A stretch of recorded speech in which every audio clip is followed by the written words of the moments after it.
Hi, the next thing that we're going to look at in our ecology unit is at a place called Mono Lake.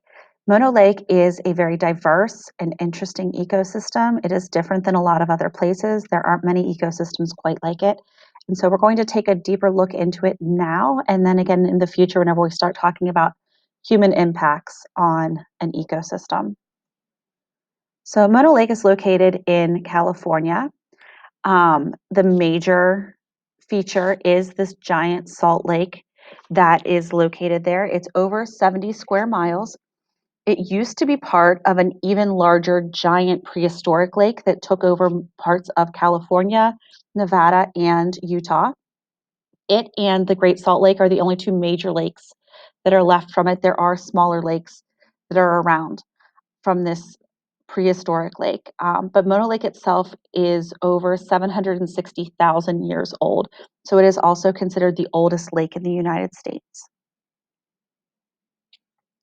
When you look at the lake from above, you can see that there are several islands inside there. It is an active volcano basin, and two of those islands are actually part of that volcano, and that is Nugget Island and Paoa Island.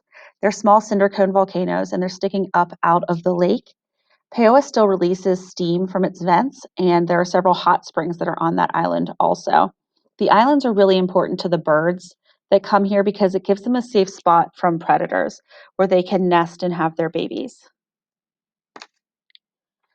The water there is so salty that you can float really easily there. It's 2.5 times saltier than the ocean.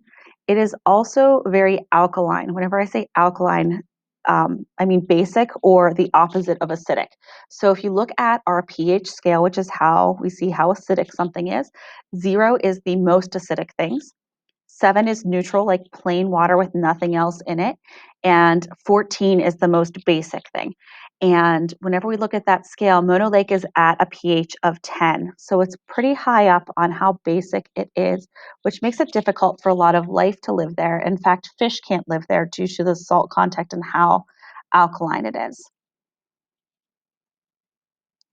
Mono Lake's location is going to make it so it's very cold in the winter and it's dry and hot in the summer.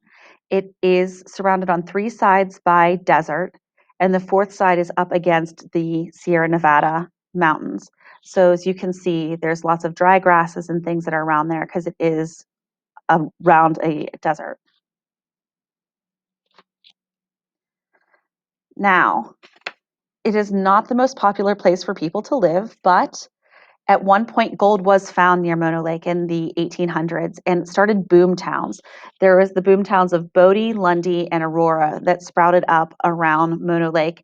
Samuel Clemens, who you might know better by his pen name of Mark Twain, actually lived in one of those towns, Aurora, for 6 months.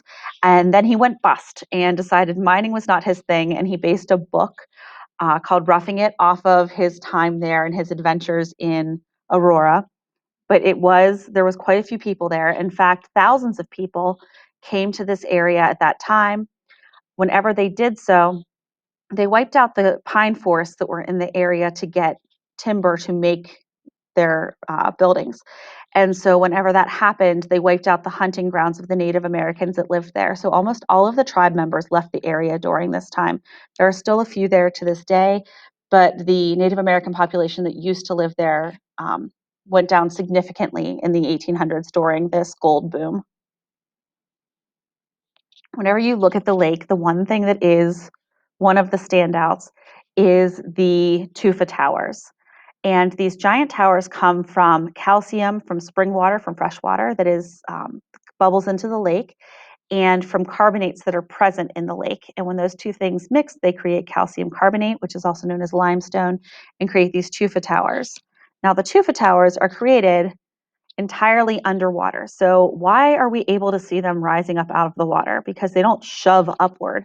Well, starting in 1941, Los Angeles started diverting water from the streams that go to Mono Lake and used it for its residents instead.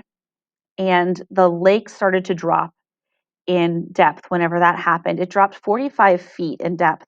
So that's why those towers are exposed now. And whenever we talk about human impacts to the environment, we'll talk more about the water usage of Los Angeles and how it's impacted this ecosystem.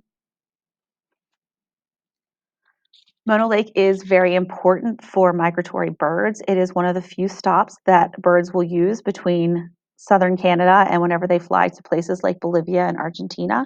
It's a place for them to rest, to eat, to nest and have their babies, and millions of birds stop there every year. So, in addition to it being an important area for the Native Americans that lived there, it was also a very important area for the bird populations in the area.